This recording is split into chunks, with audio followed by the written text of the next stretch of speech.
Actuellement, nous sommes là pour parler de l'avenir de nos peuples,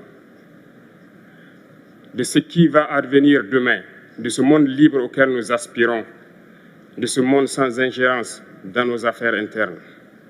Salut à tous et bienvenue pour une autre lovely vidéo. Aujourd'hui, nous aborderons un sujet viral qui s'est déroulé lors du sommet Russie-Afrique à Saint-Pétersbourg.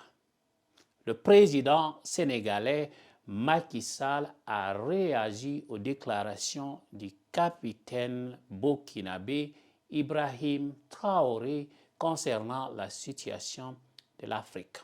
Restez avec moi pour tout savoir sur cet échange franc et sans détour entre les deux dirigeants africains. Lors du sommet Russie-Afrique, le capitaine Ibrahima Traoré a soulevé des questions cruciales sur l'état actuel de l'Afrique et de la gestion de ses ressources naturelles. Il a exprimé ses interrogations sur le fait que malgré les abondances des ressources du continent, certains chefs d'État africains semblent devoir quémander à l'étranger. Des propos forts qui ont secoué l'assistance et suscité une réaction immédiate du président sénégalais Macky Sall. Actuellement, nous sommes là pour parler de l'avenir de nos peuples, de ce qui va advenir demain, de ce monde libre auquel nous aspirons, de ce monde sans ingérence dans nos affaires internes. Nous avons les mêmes perspectives et je souhaite que ce sommet soit l'occasion donc de pouvoir tisser de très bonnes relations en vue d'un meilleur avenir de nos peuples. Les questions que mes générations se posent sont les suivantes, si je peux me résumer. C'est de ne pas comprendre comment l'Afrique, avec tant de richesses sur notre sol, avec une nature généreuse, de l'eau, du soleil en abondance, l'Afrique est aujourd'hui le continent le plus pauvre. L'Afrique est un continent affamé. Et comment se fait-il que les chefs d'État traversent donc le monde à mendier? Face aux déclarations du capitaine Traoré, le président sénégalais Macky Sall a pris la parole pour réagir avec passion et conviction. Il a clairement exprimé son désaccord avec l'idée de mendicité de la part des chefs d'État africains. Selon lui, leur présence lors des sommets internationaux vise plutôt à établir des partenariats et à lutter pour la dignité de l'Afrique. Il a également souligné que le combat de l'Afrique contre le terrorisme et pour son développement est un défi qui concerne toutes les générations. Je ne crois pas en l'aide en réalité. Et pour répondre à notre jeune frère, notre cadet, capitaine Traoré, président du Faso, l'Afrique, les chefs d'État ne sont pas venus ici pour mendier. Tout comme nous n'allons pas ailleurs pour tendre la main. Nous travaillons pour un partenariat d'égale dignité entre les peuples. C'est le même discours qu'on tient à Dakar, ici à Saint-Pétersbourg ou à Washington.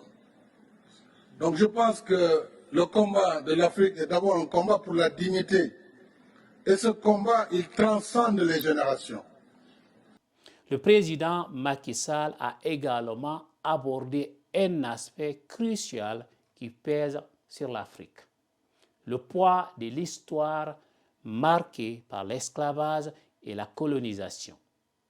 Ces héritages historiques continuent d'influencer les défis actuels du continent. Il a appelé à une analyse approfondie de ces facteurs pour comprendre la situation actuelle de l'Afrique. Dans un esprit d'unité, le président sénégalais a rappelé que chaque génération avait ses combats à mener. Il a cité des dirigeants africains tels que Museveni de l'Ouganda et Sassou Nguesso du Congo, considérés comme des combattants de la liberté et des modèles de résilience. Macky Sall a encouragé l'Afrique à lutter ensemble contre le terrorisme et à travailler pour le développement du continent. Je suis très heureux, moi, d'être à côté du président Museveni ou du président Denis Sassou Nguesso, qui ont été pour l'un des combattants de la liberté, pour d'autres des modèles de résilience.